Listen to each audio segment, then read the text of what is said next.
अस्सलामु अलैकुम प्यारे दोस्तों, कैसे हैं आप सब लोग। उम्मीद है आप तमाम लोग खैरियत से होंगे। अल्लाह ताला आपकी तमाम परेशानियों को दूर अता फ़रमाए। प्यारे दोस्तों, सबसे पहले तो आप सभी लोगों को माह रबीउल अव्वल की बहुत बहुत मुबारकबाद। मैं अल्लाह तबारक व तआला से दुआ करता हूँ इस पाक और बाबरकत महीने की बरकत से अल्लाह रब्बुल इज़्ज़त आपकी तमाम परेशानियों को दूर अता फ़रमाए और प्यारे आका सल्लल्लाहु अलैहि वसल्लम की आने की खुशी में आपकी जो भी हाजतें हैं उनको पूरा अता फ़रमाए। प्यारे अजीज़ दोस्तों, इस महीने में एक ऐसी सूरह मुबारक है जिसको अगर आप लोग रोज़ाना पढ़ेंगे या सुनेंगे इंशाअल्लाह इससे आपके कारोबार में बेशुमार तरक्की होगी और आपकी तमाम तरह की परेशानियां भी दूर हो जाएंगी। प्यारे दोस्तों, ये सूरह मुबारक कुरान मजीद में पारा नंबर 26 में मौजूद है जिसको सूरह मोहम्मद कहा जाता है। प्यारे दोस्तों, आप लोग समझ ही सकते हैं कि जिस सूरह का नाम ही मोहम्मद हो तो उस सूरह मुबारक की कितनी ज़्यादा फजीलत होगी। यानी ये सूरह हमारे प्यारे आका सल्लल्लाहु अलैहि वसल्लम के नाम मुबारक पर है, तो आप समझ ही सकते हैं कि इसकी कितनी बरकत होगी। तो अगर आप लोग भी अपने कारोबार में बेशुमार इजाफ़ा चाहते हैं तो इस सूरह मुबारक को रोज़ाना किसी भी एक वक्त में ज़रूर पढ़ या सुन लिया करें। अगर आप लोगों को पढ़ना नहीं आता है तो सिर्फ़ आप लोग सुन सकते हैं। जितना ही सवाब पढ़ने वाले को मिलेगा उतना ही सवाब सुनने वाले को भी मिलेगा। सूरह मोहम्मद की बहुत ही ज़्यादा फजीलत है, बहुत बाबरकत ये सूरह है। तो चलिए दोस्तों, अब हम आपको सुना देते हैं इस बाबरकत वाली सूरह को। उससे पहले अगर आप हमारे चैनल पर नए हैं तो चैनल को सब्सक्राइब कर लीजिए। अल्लाह ताला आपको जज़ाए खैर अता फ़रमाए। अऊज़ु बिल्लाहि मिनश शैतानिर रजीम। बिस्मिल्लाहिर रहमानिर रहीम। अल्लज़ीना कफ़रू व सद्दू अन सबीलिल्लाहि अदल्ल अअमालहुम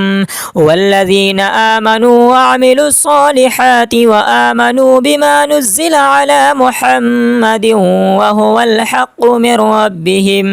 कफ़्फ़र अन्हुम सय्यिआतिहिम व अस्लह बालहुम ज़ालिक बिअन्नल्लज़ीना कफ़रू इत्तबउल बातिल व अन्नल्लज़ीना आमनू इत्तबउल हक़्क़ मिर रब्बिहिम कज़ालिक यदरिबुल्लाहु लिन्नासि अम्सालहुम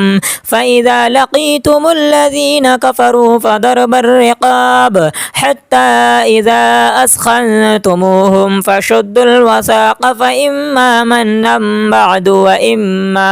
व इम्मा फ़िदाअन हत्ता तदअल हर्बु औज़ारहा ज़ालिक वलौ यशाअल्लाहु लंतसर मिनहुम वलाकिन लियब्लुव बअदकुम बिबअद वल्लज़ीना क़ुतिलू फ़ी सबीलिल्लाहि फ़लन युदिल्ल अअमालहुम सयहदीहिम व युस्लिहु बालहुम व युदखिलुहुमुल जन्नत अर्रफ़हा लहुम।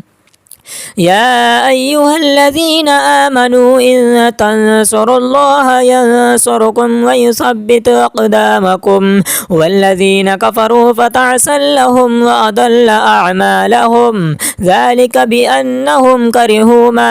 अंज़लल्लाहु फ़अहबत अअमालहुम अफ़लम यसीरू फ़िल अर्दि फ़यंज़ुरू कैफ़ कान आक़िबतुल्लज़ीना मिन क़ब्लिहिम दम्मरल्लाहु अलैहिम वलिलकाफ़िरीन अम्सालुहा ज़ालिक बिअन्नल्लाह मौलल्लज़ीन आमनू व अन्नल काफ़िरीन ला मौला लहुम। इन्नल्लाह युदखिलुल्लज़ीना आमनू व अमिलुस्सालिहाति जन्नातिन तजरी मिन तहतिहल अनहार वल्लज़ीना कफ़रू यतमत्तऊन व याकुलून कमा ताकुलुल अनआमु वन्नारु मस्वल लहुम व कय्यिम मिन क़र्यतिन हिय अशद्दु क़ुव्वतन मिन क़र्यतिकल्लती अख़रजतक अहलकनाहुम फला नासिर लहुम अफ़मन कान अला बय्यिनतिन मिन रब्बिही कमन ज़ुय्यिन लहू सूअु अमलिही वत्तबअू अहवाअहुम। مثل الجنة التي وعد المتقون فيها أنهار من ماء غير آس وأنهار من لبن لم يتغير طعمه وأنهار من خمر لذة للشاربين وأنهار من عسل مصفى ولهم فيها من كل الثمرات ومغفرة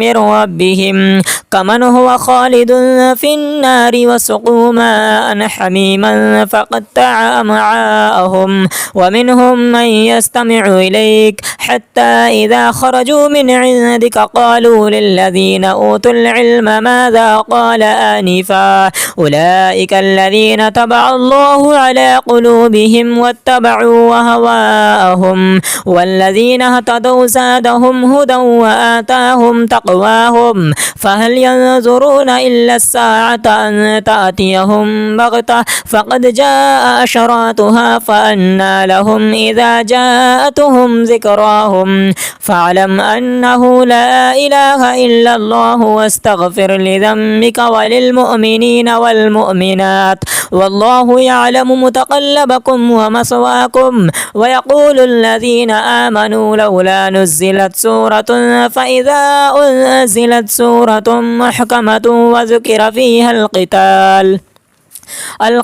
رأيت الذين في قلوبهم مرض ينظرون إليك نظر المغشي عليه من الموت فأولى لهم طاعة وقول معروف فإذا عزم الأمر فلو صدقوا الله لكان خيرا لهم فهل عسيتم إن توليتم أن تفسدوا في الأرض وتقطعوا أرحامكم أولئك الذين لعنهم الله فأصمهم وأعمى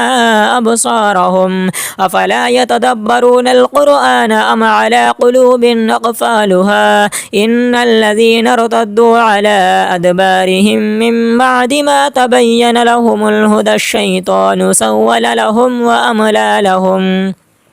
ذلك بأنهم قالوا للذين كرهوا ما نزل الله سنطيعكم في بعض الأمر والله يعلم إسرارهم فكيف إذا توفتهم الملائكة يضربون وجوههم وأدبارهم ذلك بأنهم اتبعوا ما أسخط الله وكرهوا رضوانه فأحبط أعمالهم أم حسب الذين في قلوبهم مرض أن لن يخرج الله أدغانهم ولو نشاء لأريناكهم فلعرفتهم بسيماهم ولتعرفنهم في لحن القول والله يعلم أعمالكم ولنبلونكم حتى نعلم المجاهدين منكم والصابرين ونبلو أخباركم إن الذين كفروا وصدوا عن سبيل الله وشاقوا الرسول من بعد ما تبين لهم الهدى لن يضروا الله شيئا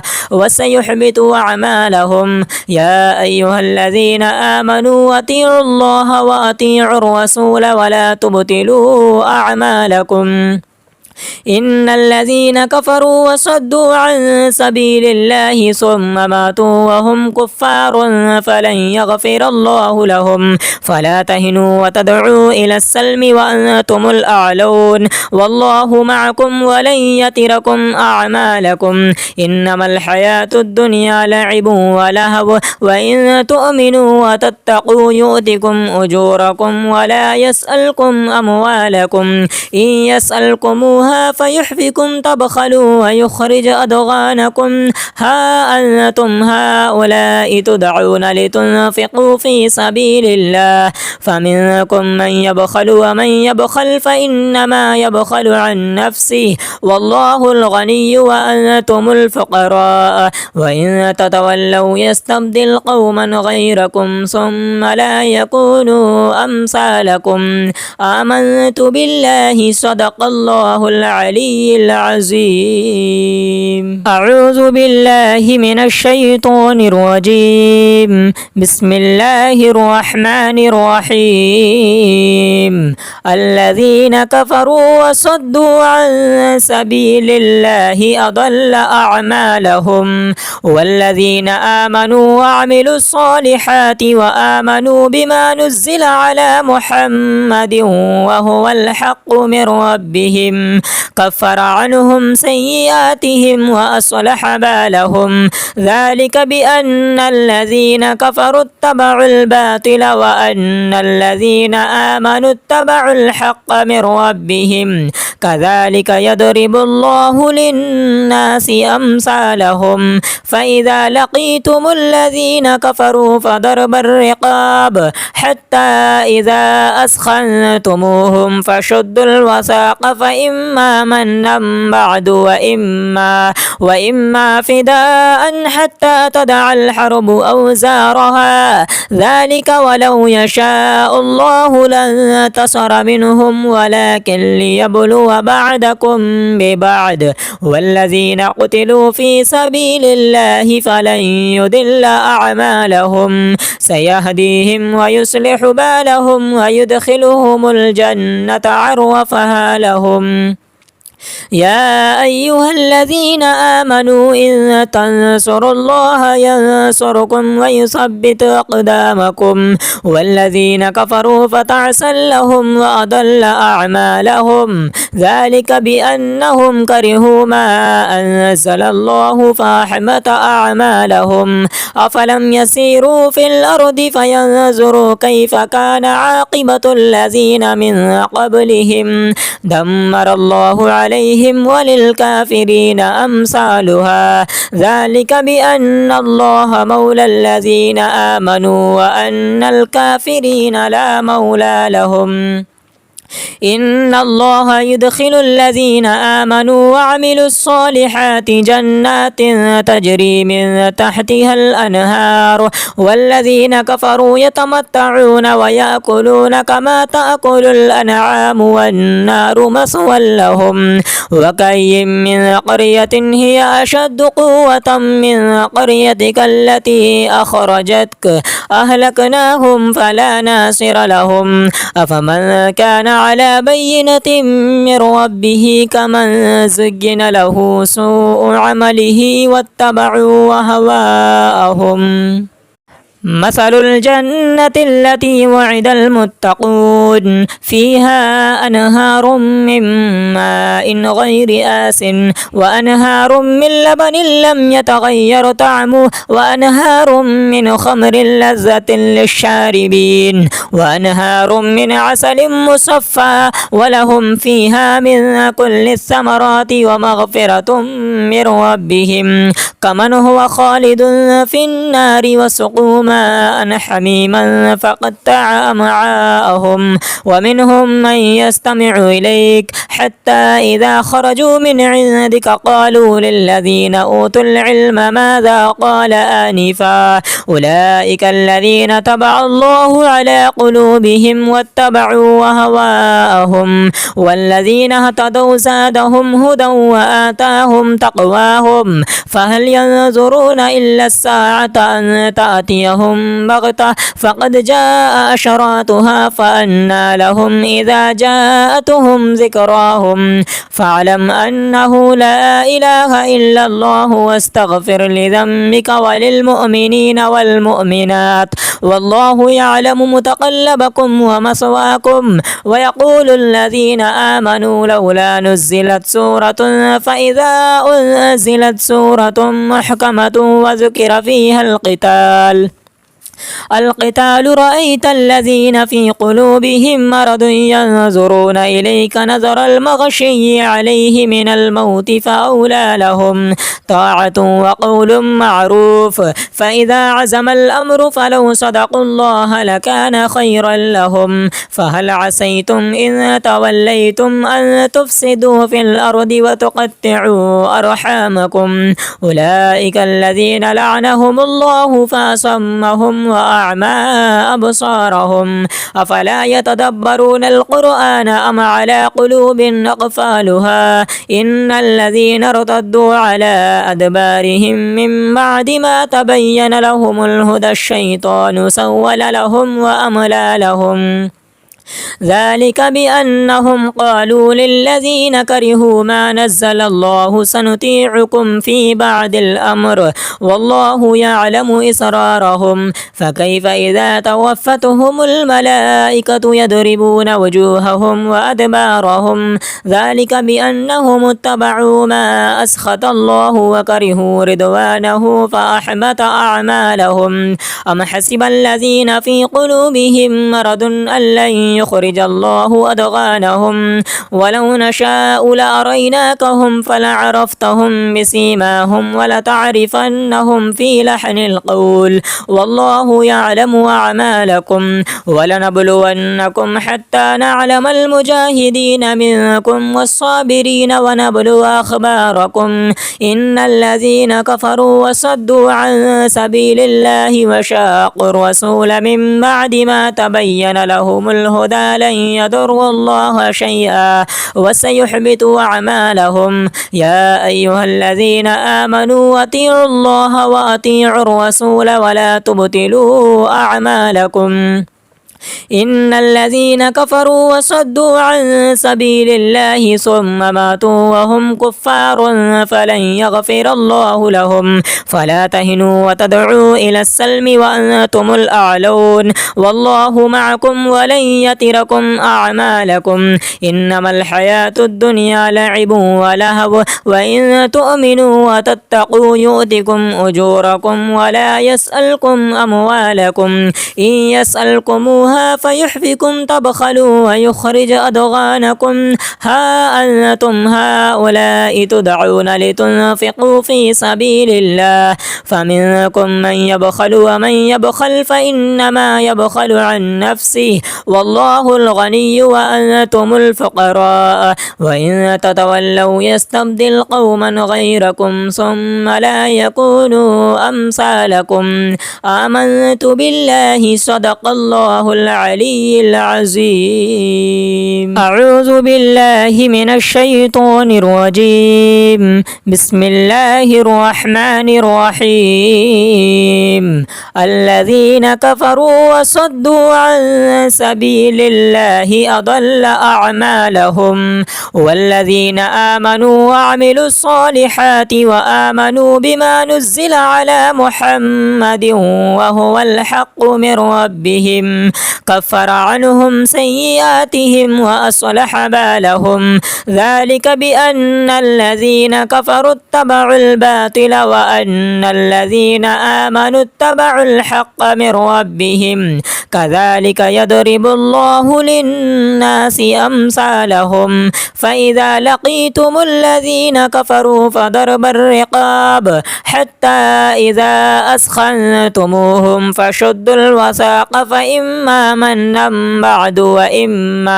وإما فداء حتى تدع الحرب أوزارها ذلك ولو يشاء الله لانتصر منهم ولكن ليبلو بعضكم ببعض والذين قتلوا في سبيل الله فلن يضل أعمالهم سيهديهم ويصلح بالهم ويدخلهم الجنة عرفها لهم يا أيها الذين آمنوا إن تنصروا الله ينصركم ويثبت أقدامكم والذين كفروا فتعسا لهم وأضل أعمالهم ذلك بأنهم كرهوا ما أنزل الله فأحبط أعمالهم أفلم يسيروا في الأرض فينظروا كيف كان عاقبة الذين من قبلهم دمر الله عليهم وللكافرين أمثالها ذلك بأن الله مولى الذين آمنوا وأن الكافرين لا مولى لهم إن الله يدخل الذين آمنوا وعملوا الصالحات جنات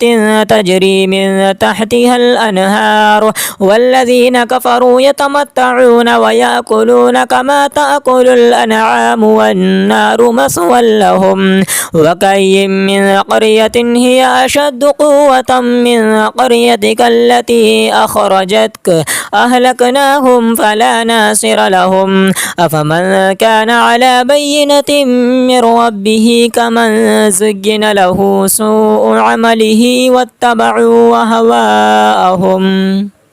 مثل الجنة التي وعد المتقون فيها أنهار من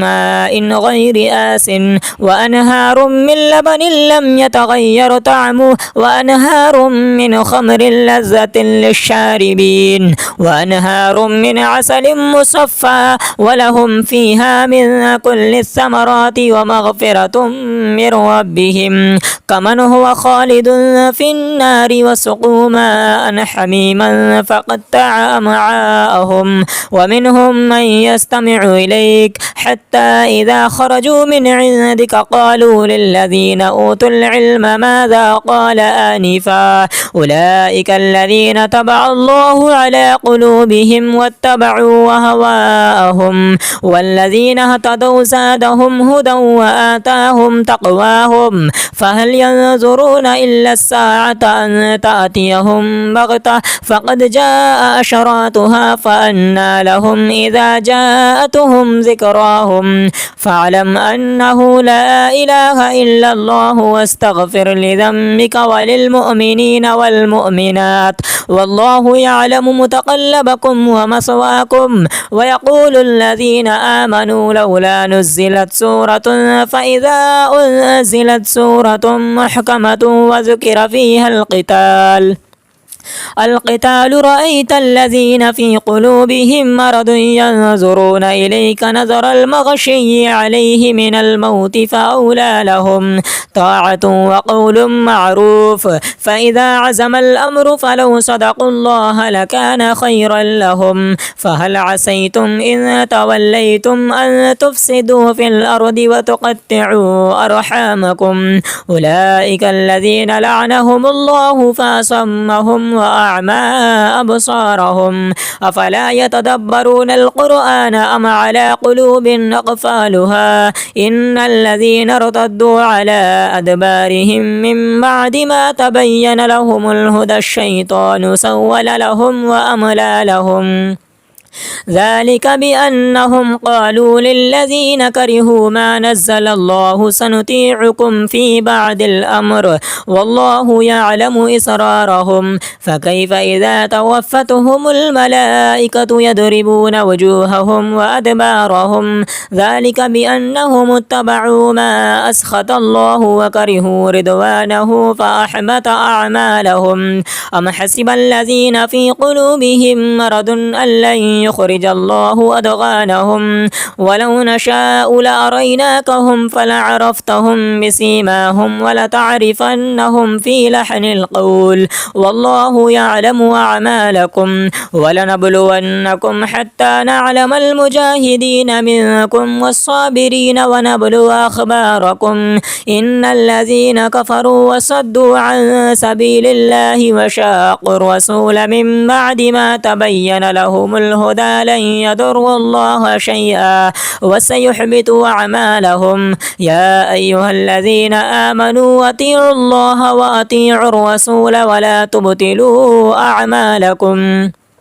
إن الذين كفروا وصدوا عن سبيل الله ثم ماتوا وهم كفار فلن يغفر الله لهم فلا تهنوا وتدعوا إلى السلم وأنتم الأعلون والله معكم ولن يتركم أعمالكم إنما الحياة الدنيا لعب ولهو وإن تؤمنوا وتتقوا يؤتكم أجوركم ولا يسألكم أموالكم إن يسألكموها يبخلها فيحفكم تبخلوا ويخرج أضغانكم ها أنتم هؤلاء تدعون لتنفقوا في سبيل الله فمنكم من يبخل ومن يبخل فإنما يبخل عن نفسه والله الغني وأنتم الفقراء وإن تتولوا يستبدل قوما غيركم ثم لا يكونوا أمثالكم آمنت بالله صدق الله العلي العظيم.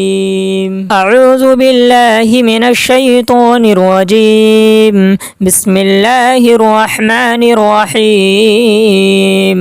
الذين كفروا وصدوا عن سبيل الله أضل أعمالهم والذين آمنوا وعملوا الصالحات وآمنوا بما نزل على محمد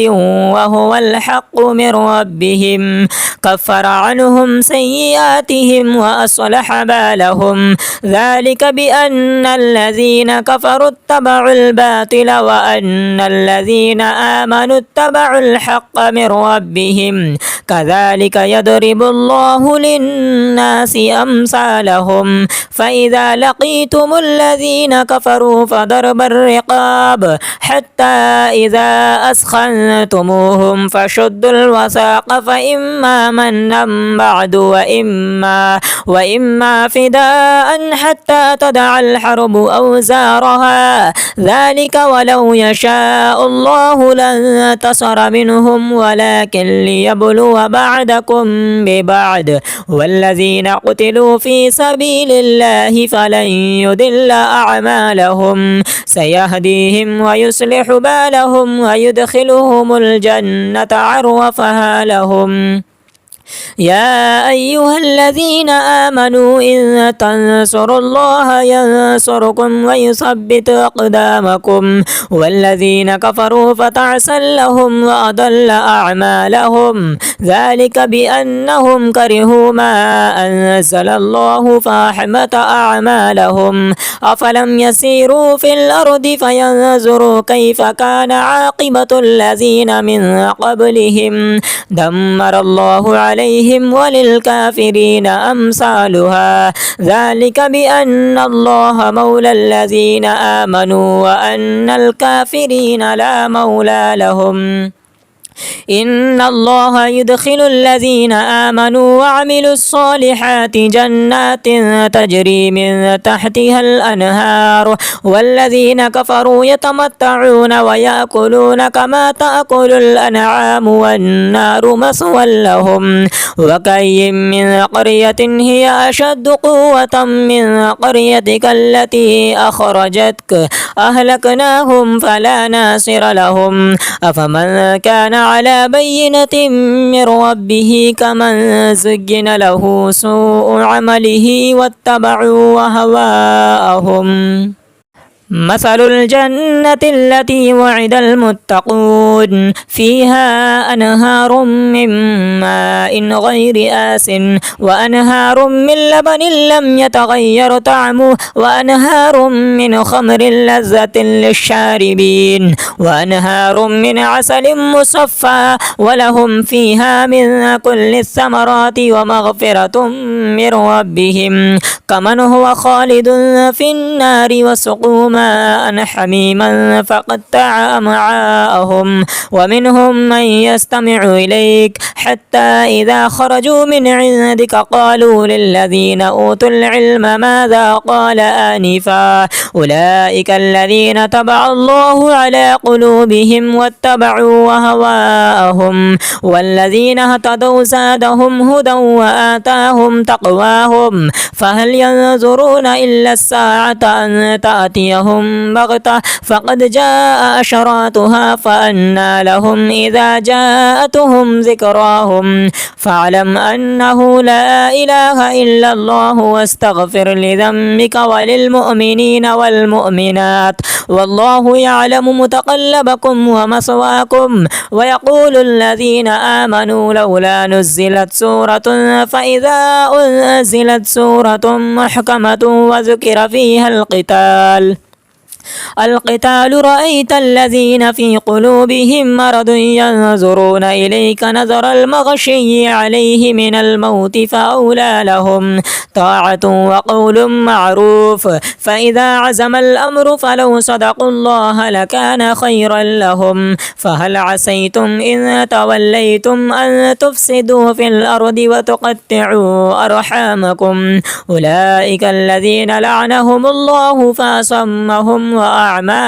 أبصارهم أفلا يتدبرون القرآن أم على قلوب أقفالها إن الذين ارتدوا على أدبارهم من بعد ما تبين لهم الهدى الشيطان سول لهم وأملى لهم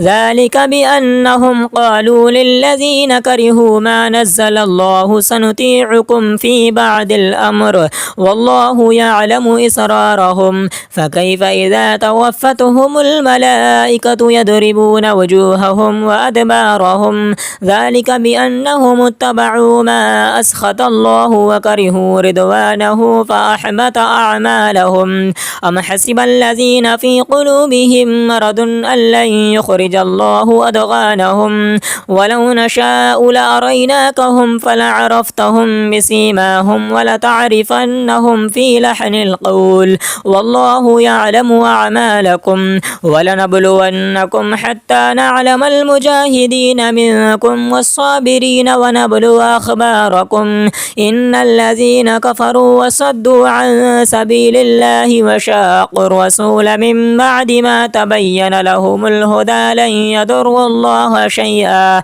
وسيحبط أعمالهم يا أيها الذين آمنوا أطيعوا الله وأطيعوا الرسول ولا تبطلوا أعمالكم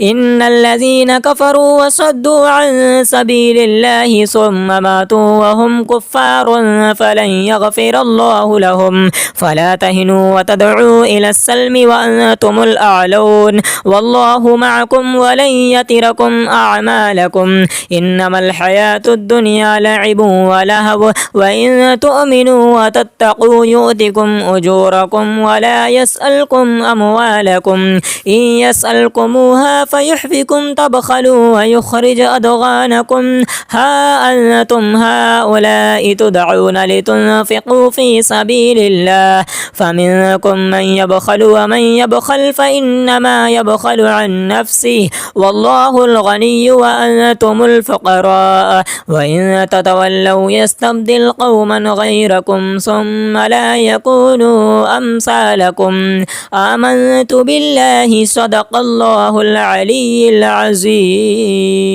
أعوذ بالله من الشيطان الرجيم بسم الله الرحمن الرحيم الذين كفروا وصدوا عن سبيل الله أضل أعمالهم والذين آمنوا وعملوا الصالحات وآمنوا بما نزل على محمد وهو الحق من ربهم كفر عنهم سيئاتهم وأصلح بالهم ذلك بأن الذين كفروا اتبعوا الباطل وأن الذين آمنوا اتبعوا الحق من ربهم كذلك يضرب الله للناس أمثالهم فإذا لقيتم الذين كفروا فضرب الرقاب حتى إذا أسخنتموهم فشدوا الوثاق فإما منا بعد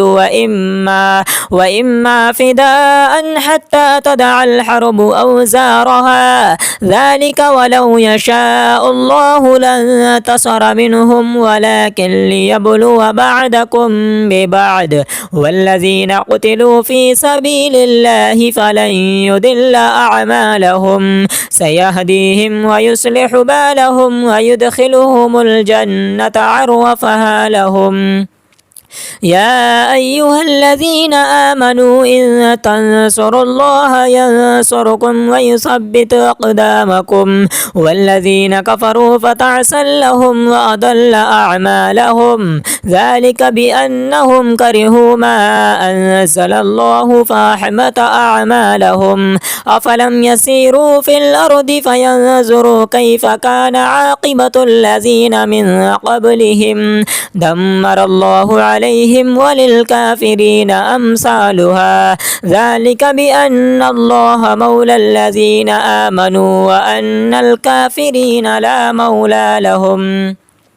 إن الله يدخل الذين آمنوا وعملوا الصالحات جنات تجري من تحتها الأنهار والذين كفروا يتمتعون ويأكلون كما تأكل الأنعام والنار مثوى لهم وكأي من قرية هي أشد قوة من قريتك التي أخرجتك أهلكناهم فلا ناصر لهم أفمن كان على بينة من ربه كمن زين له سوء عمله واتبعوا هواءهم مثل الجنة التي وعد المتقون فيها أنهار من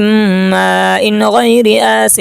وأنهار من لبن لم يتغير طعمه وأنهار من خمر لذة للشاربين وأنهار من عسل مصفى ولهم فيها من كل الثمرات ومغفرة من ربهم كمن هو خالد في النار وسقوا ماء حميما فقطع أمعاءهم ومنهم من يستمع إليك حتى إذا خرجوا من عندك قالوا للذين أوتوا العلم ماذا قال آنفا أولئك الذين طبع الله على قلوبهم واتبعوا هواءهم والذين اهتدوا زادهم هدى وآتاهم تقواهم فهل ينظرون إلا الساعة أن تأتيهم بغتة فقد جاء أشراطها فأنى لهم إذا جاءتهم ذكراهم فاعلم أنه لا إله إلا الله واستغفر لذنبك وللمؤمنين والمؤمنات والله يعلم متقلبكم ومثواكم ويقول الذين آمنوا لولا نزلت سورة فإذا أنزلت سورة محكمة وذكر فيها القتال رأيت الذين في قلوبهم مرض ينظرون إليك نظر المغشي عليه من الموت فأولى لهم طاعة وقول معروف فإذا عزم الأمر فلو صدقوا الله لكان خيرا لهم فهل عسيتم إن توليتم أن تفسدوا في الأرض وتقطعوا أرحامكم أولئك الذين لعنهم الله فأصمهم وأعمى أبصارهم أفلا يتدبرون القرآن أم على قلوب أقفالها إن الذين ارتدوا على أدبارهم من بعد ما تبين لهم الهدى الشيطان سول لهم وأملى لهم ذلك بأنهم قالوا للذين كرهوا ما نزل الله سنطيعكم في بعض الأمر والله يعلم إسرارهم فكيف إذا توفتهم الملائكة يضربون وجوههم وأدبارهم ذلك بأنهم اتبعوا ما أسخط الله وكرهوا رضوانه فأحبط أعمالهم أم حسب الذين في قلوبهم مرض أن لن يخرج الله أضغانهم ولو نشاء لأريناكهم فلعرفتهم بسيماهم ولتعرفنهم في لحن القول والله يعلم أعمالكم ولنبلونكم حتى نعلم المجاهدين منكم والصابرين ونبلو أخباركم إن الذين كفروا وصدوا عن سبيل الله وشاقوا الرسول من بعد ما تبين لهم الهدى لن يضروا الله شيئا وسيحبط أعمالهم يا أيها الذين آمنوا أطيعوا الله وأطيعوا الرسول ولا تبطلوا أعمالكم إن الذين كفروا وصدوا عن سبيل الله ثم ماتوا وهم كفار فلن يغفر الله لهم فلا تهنوا وتدعوا إلى السلم وأنتم الأعلون والله معكم ولن يتركم أعمالكم إنما الحياة الدنيا لعب ولهو وإن تؤمنوا وتتقوا يؤتكم أجوركم ولا يسألكم أموالكم إن يسألكموها فيحفكم تبخلوا ويخرج أضغانكم ها أنتم هؤلاء تدعون لتنفقوا في سبيل الله فمنكم من يبخل ومن يبخل فإنما يبخل عن نفسه والله الغني وأنتم الفقراء وإن تتولوا يستبدل قوما غيركم ثم لا يكونوا أمثالكم آمنت بالله صدق الله العلي العظيم أعوذ بالله من الشيطان الرجيم بسم الله الرحمن الرحيم الذين كفروا وصدوا عن سبيل الله أضل أعمالهم والذين آمنوا وعملوا الصالحات وآمنوا بما نزل على محمد وهو الحق من ربهم كفر عنهم سيئاتهم وأصلح بالهم ذلك بأن الذين كفروا اتبعوا الباطل وأن الذين آمنوا اتبعوا الحق من ربهم كذلك يضرب الله للناس أمثالهم فإذا لقيتم الذين كفروا فضرب الرقاب حتى إذا أسخنتموهم فشدوا الوثاق فإما منا بعد وإما فداء حتى تدع الحرب أوزارها ذلك ولو يشاء الله لانتصر منهم ولكن ليبلو بعدكم ببعد والذين قتلوا في سبيل الله فلن يضل أعمالهم سيهديهم ويصلح بالهم ويدخلهم الجنة عرفها لهم يا أيها الذين آمنوا إن تنصروا الله ينصركم ويثبت أقدامكم والذين كفروا فتعسا لهم وأضل أعمالهم ذلك بأنهم كرهوا ما أنزل الله فأحبط أعمالهم أفلم يسيروا في الأرض فينظروا كيف كان عاقبة الذين من قبلهم دمر الله عليهم وللكافرين أمثالها ذلك بأن الله مولى الذين آمنوا وأن الكافرين لا مولى لهم إن الله يدخل الذين آمنوا وعملوا الصالحات جنات تجري من تحتها الأنهار والذين كفروا يتمتعون ويأكلون كما تأكل الأنعام والنار مثوى لهم وكأي من قرية هي أشد قوة من قريتك التي أخرجتك أهلكناهم فلا ناصر لهم أفمن كان على بينة من ربه كمن زين له سوء عمله واتبعوا أهواءهم مثل الجنة التي وعد المتقون فيها أنهار من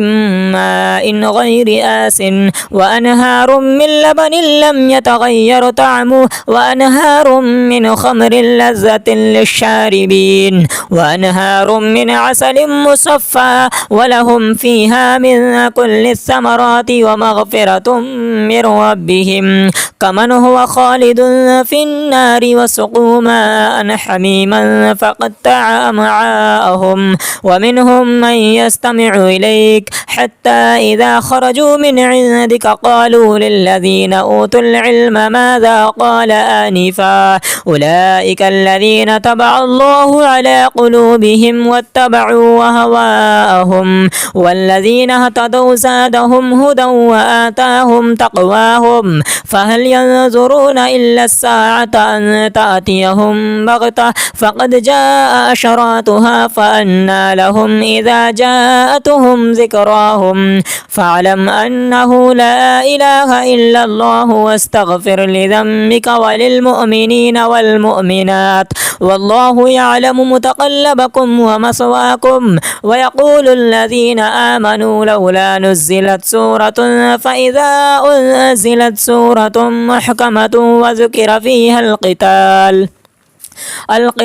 رأيت الذين في قلوبهم مرض ينظرون إليك نظر المغشي عليه من الموت فأولى لهم طاعة وقول معروف. فإذا عزم الأمر فلو صدقوا الله لكان خيرا لهم. فهل عسيتم إن توليتم أن تفسدوا في الأرض وتقطعوا أرحامكم أولئك الذين لعنهم الله فأصمهم وأعمى